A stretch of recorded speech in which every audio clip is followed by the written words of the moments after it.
This is day 540 of Arukh HaShulchan. If you would like to sponsor a company share or more, the Arukh HaShulchan, please contact me directly. It would be very greatly appreciated. Today we're doing Simon Shin Chav Gimel, Sif Yud, from Simon Shin Chav Dalet, Sif Hey. Yud. Because of the Tush, also at Bill Kli Chodesh, you're not allowed to travel a new Keli on Shabbos. If I can't who, that's certainly true. Shein Cham Esakin, Gomer Yosim Ezed, there's no greater fixing than traveling. Chaim Shem Yasher. There's also the issue of if we let you on Shabbos, people let you wait till Shabbos and come to be to use it inappropriately, but before they get opportunity to travel it, just like traveling from Tuma.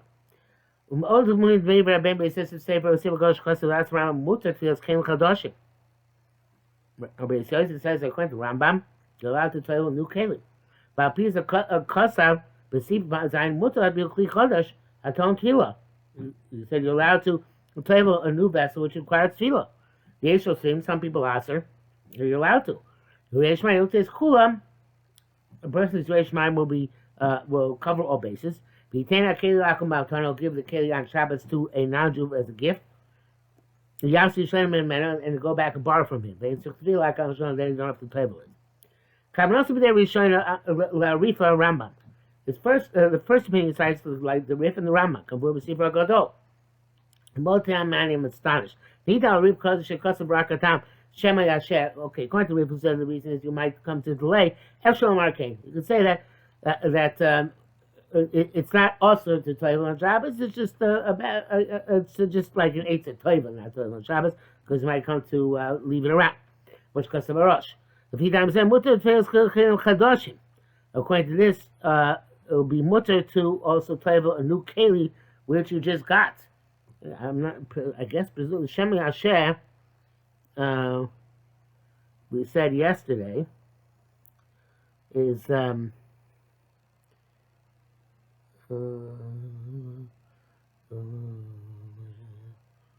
Yeah, Shema Yasher is. I'm not sure why the Nebuchadnezzar, because it's a new Keli.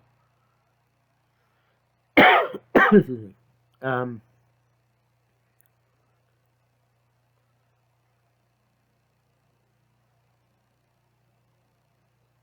not sure.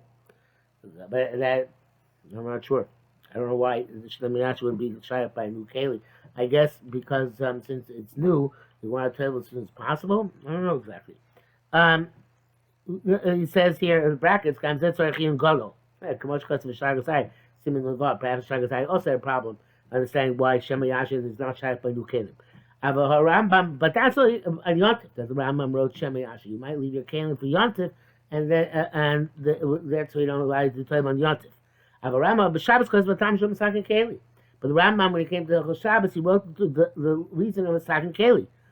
And basically, it's only bringing his words from Yontif. Not when he wrote on Shabbos.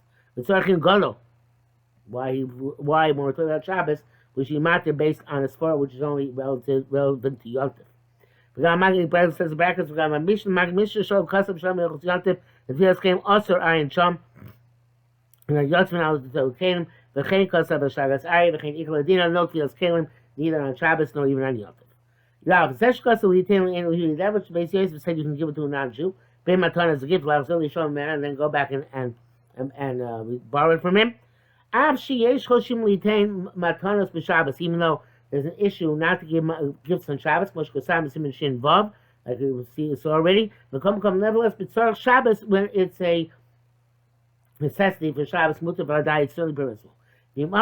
Shabbos, if you inappropriately play with the keli on Shabbos, near lo yishtamish b'Shabbos, seems Arukh HaShulchan, you should not use it on Shabbos. V'efshel haka b'diavad, but it's only preferential. B'diavad, you can use it. Because of those who allow you actually to travel Keli Chatchila on Shabbos, as we just saw in Sif Yud. Because of if it's a vessel which you can use in order to draw water, Mikvah, use it to draw water up to the mikvah. The also tefillah, and then the tefillah is effective. You kill two birds with one stone. Hakal Shalom. Says Arukh HaShulchan, but dafka shamayim shasiyah. It's only when the mikvah water is suitable for drinking. Not always the case. Because it looks like he's drawing up the water for drinking. If they're not suitable for drinking, it's clear to everybody that he's toiveling the kelim. Also, even if it's a metal kelim, which you normally make a bracha, if you're filling it up in a way that you want to make it look like if you're drawing water, you don't make a bracha because then it looks like you're doing it for the purpose of tevilas kelim. When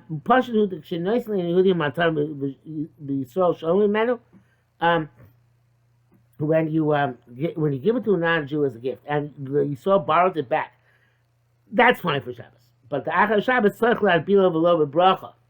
After Shabbos, you still be matbil it without a bracha, because you gave it to a non-Jew. The Nesim Kufchav, these borrows that ayin sham, which is the chiddush. In other words, even though you never got it back from the guy, you never acquired it back. Nevertheless, since it's going to be yours for the long term, like a permanent loan, so he says you have to pay without a bracha. Yud Beis. Shemnakas hakelim b'Shabbos, you clean vessels on Shabbos. Shetzarich tashishim b'Shabbos, when you're still going to need them on Shabbos later on. As we saw, that's an essential component in allowing you to clean kelim on Shabbos. Without causing cold over, you can clean with anything. I feel b'chol. Even with sand, as long as you prepare for before Shabbos. I feel clean to clean the choshes. And even use the sand to clean silver and copper kelim. Then choshim the whole garden maki rakusin, the sand is going to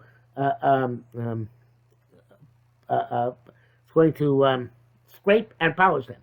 Because that's not your intention. In creation, it's not necessarily going to happen. Except for a silver vessel with nartukon. Normally means in its pouch, but here means the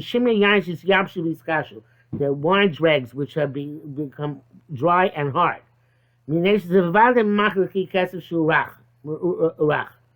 So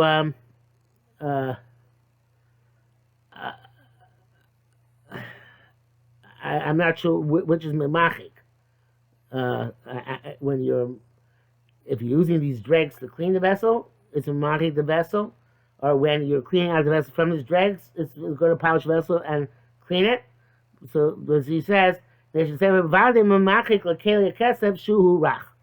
definitely going to smooth the polish the soft silver keli. Okay, I'm not sure the Matthias is.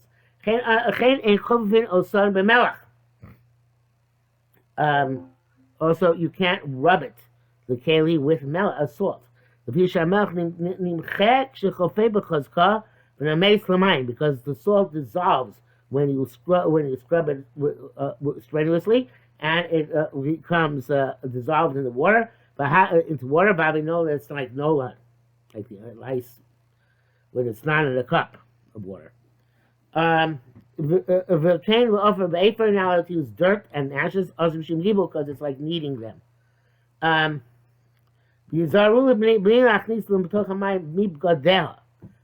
they should be careful, the women who are washing the dishes, not to put from the clothing in the water.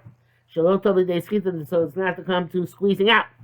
So to the towel you use to wipe, to dry the vessels, after they're washed, it should not come into contact with the washing water. That same zero and by us, the women are careful when they clean vessels on Shabbos. They only use their hands and not any other implements. Well, not with what they clean during the week. They receive shekorin viachatz, some sort of sponge or fibrous thing. So I'm not sure if it's because of schita. You're going to squeeze the water out of the sponge, or it's because it's going to smooth the keli. Mice nowadays, I think people are mako.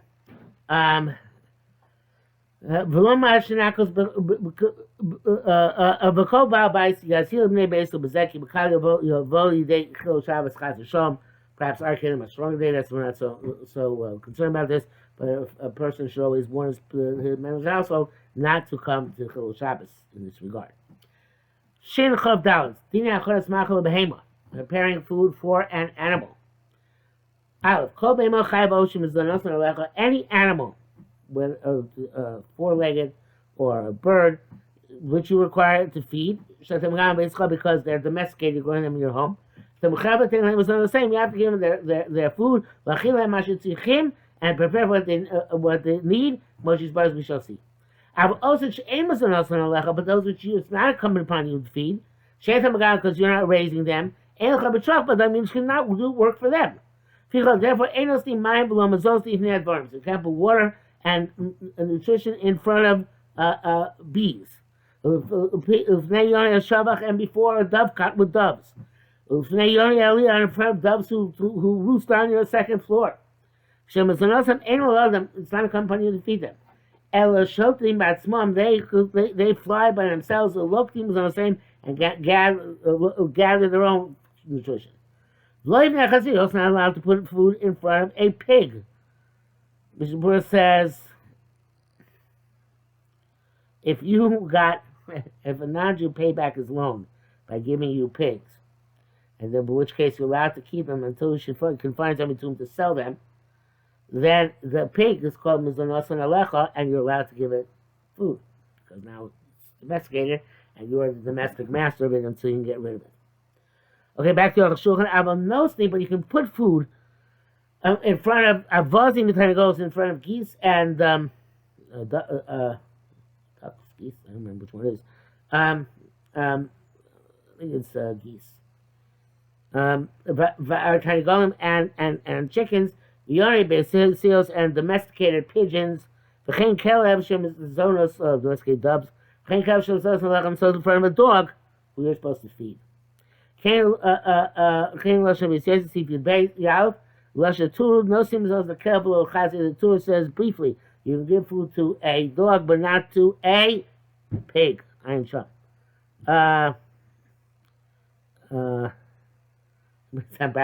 It's like the remez of Aniv Ashir.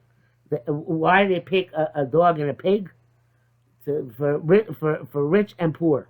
Because there's nobody poorer than a dog who has a difficult time finding his food. And there's nothing richer than a pig because he finds his food all over the place. Okay, base. But that's the Lush Custom Nosim is also Kelshim Galdo Bebeso, Iron Shop. The Lush says explicitly if you to give sustenance to dogs which you are raising in your house, that's okay. When they had so it's clear if the dog is not his, anything for the Mazonos, you should not put food in front of it. The issue because of those who wrote the Gemara Mashma that feel low Hakel Shalo, even if the dog is not yours.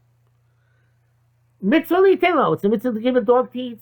Shabbos, and this refers to that which says Yom Shabbos. Yodeh Tzadik Din Dalim. Hashem knows the judgment of the impoverished one. And the Kayakel is going to a dog. And it says that it's a proper and good custom to toss pieces of meat to a dog. People rejected this, and they said, "Sharei Omer Sham Zel B'Dabra." You're covered upon you feed them when you're outside the city. But in the city you shouldn't feed the dogs. It's not yours, obviously. Dilma asking because then they might tag you along behind you all the time, which is a bad idea. And Arukh HaShulchan now goes on and says, I say also from the Torah, it seems this way. Like I said, the Torah says, because of no seed you can put food in front of a dog, not in front of a pig, and a pig could definitely not be yours. Also, the God of Chazirim. You're not allowed to raise pigs. Obviously, Mishnah Berurah gives a case before it's now, which is possible. But where you got the pigs as a collateral on a loan from a non-Jew, but the Arukh HaShulchan is clearly going with the idea that everybody involved here is Jewish. And that would be why it's a problem. Arukh HaShulchan goes on to say, the Torah seems to say the same thing. I mean, the custom, since he writes, no sin not kelb, no ifnei chazir, you put in front of a dog, but not in front of a pig. The chazir vadi yem shali yoshalo. The pig definitely can't be his. So also God chazir not allowed to grow pigs. It's difficult to say they inherited the pigs. So it must be similar to the case of a dog, the nostim afilu eno shalo, where you can give a food even if it's not yours. Since just like it's like a heckish, since the dog and the pig are linked together, the dog you can't give food, the pig not, just like the pig we're talking about is not your pig because you're not allowed to have pigs. So too the dog that you're not allowed to give stuff to is the dog, which is no, sorry, not so too. So I might say that pigs you can't give to eat because it's not yours and you're not going to do so. But still, you do have to give a dog. But see, you give dogs even though you don't owe them, as Akar is told for the dogs when they didn't bark when we left Egypt. If I didn't do me the haki, the bekeleb nostim afil eno shlo. By a dog, you can give the food even if it's not your dog. We got Rashi, Perakama. So in the case of Rashi, he says, nostim nostim of keleb. You put food in front of a dog, b'chotzer in the courtyard. Nostim nostim name chulei. In the Pirish Rashi, keleb rami alezuna. The dog is to come around you to feed. Ayin shavu. Look at how keleb the rami alei. He didn't say a dog which is your dog or you're responsible for. Masha is a co-keleb rami alei. Sounds like every dog you're responsible for. Is the other reason which is given is because they don't have food so prevalent. Possession with masa low, which is in the city, don't give them food. That's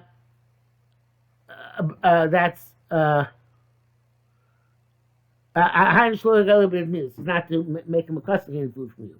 About cry, but it's an occasional thing. Shabbat time, it's okay. Rachma come myself, Steve. Hashem is mercy on all his creatures. For the Bible itself, it seems that way. The Medak Yisham to somebody who learns it with all the inferences that he's going, that even dogs are not yours, you can support. Brackets, since we give money to poor non-Jews because of Darkei Shalom,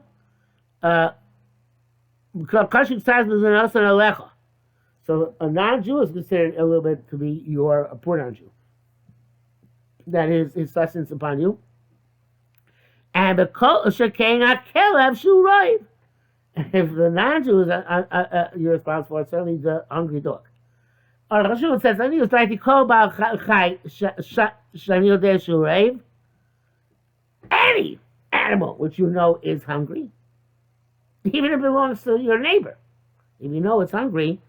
A mitzvah gam Shabbos to give food on Shabbos.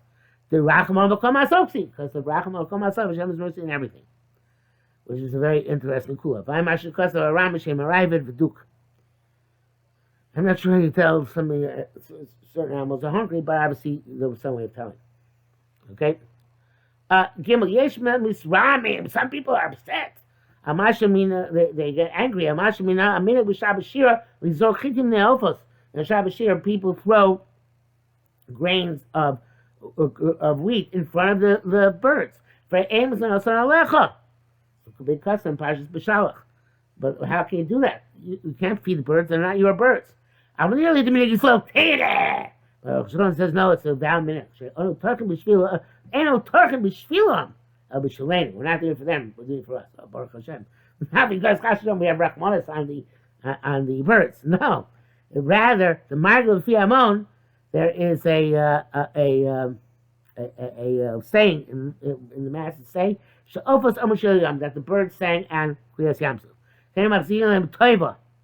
And therefore, Machzitem Toiva. We're grateful to them. But that, again, it's still, that would still be for them if we're giving out of gratitude. He says no. We're really throwing them the bread, not because we're trying to support and sustain them, but because that reminds us of the Shir Siyam and to celebrate it more. That's not a problem. Okay? It's intended to get for us the happiness of which took place at the time that they sang on the sea. So that's okay. Those who say that it is if it's for the purpose of mitzvah, though it's not because the mitzvah is on Shabbos, you have to do it. And then if it's mutter, the Mishnah Berurah rejects that. He says mitzvah shmitzvah. It's not you don't have to feed them, and you shouldn't feed them. Continuing on, mutter achil tas mesh you have to feed a silkworm. The camel ain't lo b'mashiochas. It says not to eat. Like Mashal knows only what human being gives it. Because it's called its food is on you. And so to a cat you grow in a house. So you're going to tell him on Shabbos, hey, but it's food on Shabbos. There's no party, there's no so. You certainly are responsible for the cat. Even those for which you're responsible. Because I'm so perchav, the Shabbos can't be on Shabbos like you do on a weekday. Because then he may come to crush legumes, or they lishos kemak, or to knead dough. So what do you do? You shouldn't give a camel food for 3 or 4 days on Shabbos. I guess because that seems like you're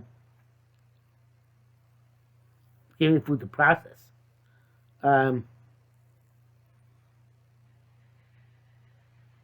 For which is obviously after Shabbos not necessary.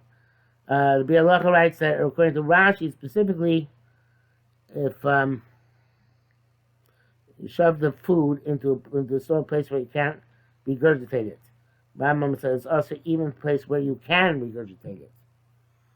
So when Rashi, it's only a problem if you fed them in a way that staying down there. Because Rambam, it's also even a place where it's not going to stay down there. Okay, back to Arukh HaShulchan. Lebit's ego, we should not cause a calf to squat, open its mouth. You need to hold kashim and pour into its mouth the animal fodder, mayim, and water, but basachas. All time, it's kind of like doing mekashinui. We should not put anything into the mouths of the doves or the hens, into a place deep enough where they can't regurgitate it. But you can give an animal to eat standing up. And can drink standing up. Oh no, or you put its mouth in the water. By itself. Yeah. And you give a crest by itself. Where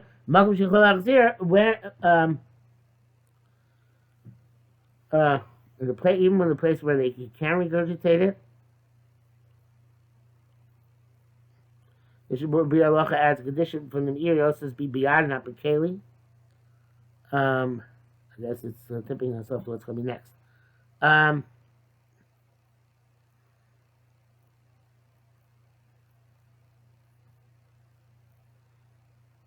don't know. Again, he says kind of like the pee on the makom she'ein chulim ma'achzir. You can give an animal to eat standing up. You can drink standing up. Unless the put it into its mouth, you can ask the water by itself, and the crest by itself, even to a place where it can give it up and regurgitate it in.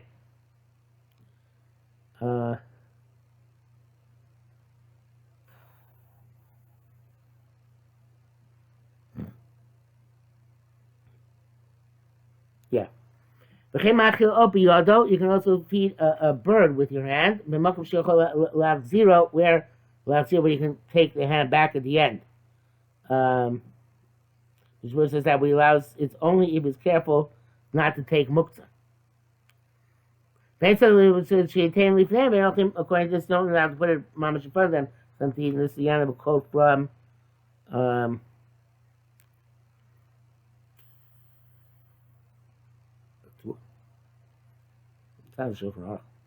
anyway, It's certainly okay to put in front of them the Iyakam. So, Chenkos Avatur Shechon Siftes.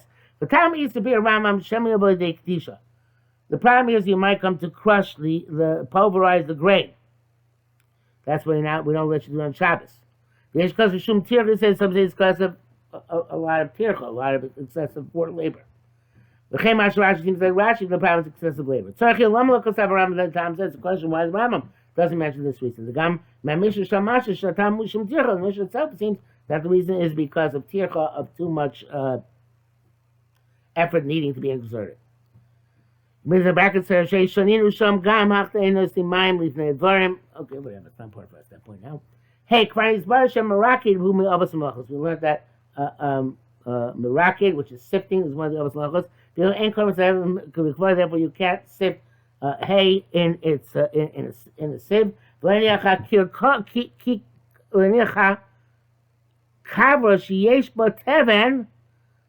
guess the cradle which is holding the hay before it's been winnowed. You shouldn't put a hard place. In order that the chaff should fall off. I missed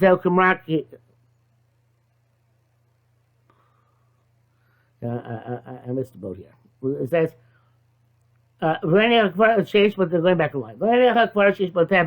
Shouldn't put the sieve which has straw, hay, in a hard place, so that the chaff will come off. When you're actually carrying it up, not when it's up there. No,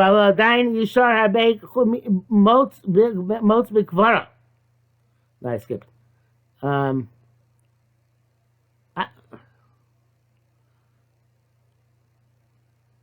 but sometimes. Okay, so it's not a particular ratio because there's going to be still a lot of mud left in the sieve. The person measure barley, put it from his animal. The medida also Shabbos measurement is also in Shabbos. You make an estimate. Such as you have to give her a measure barley. You should estimate the size of a kav, male or yiflos male, and of course it goes without saying you're going to add or detract little. But who cares? Estimate the volume is not being precise. You do what you can. Okay. We will stop here because that's the end of today's quota.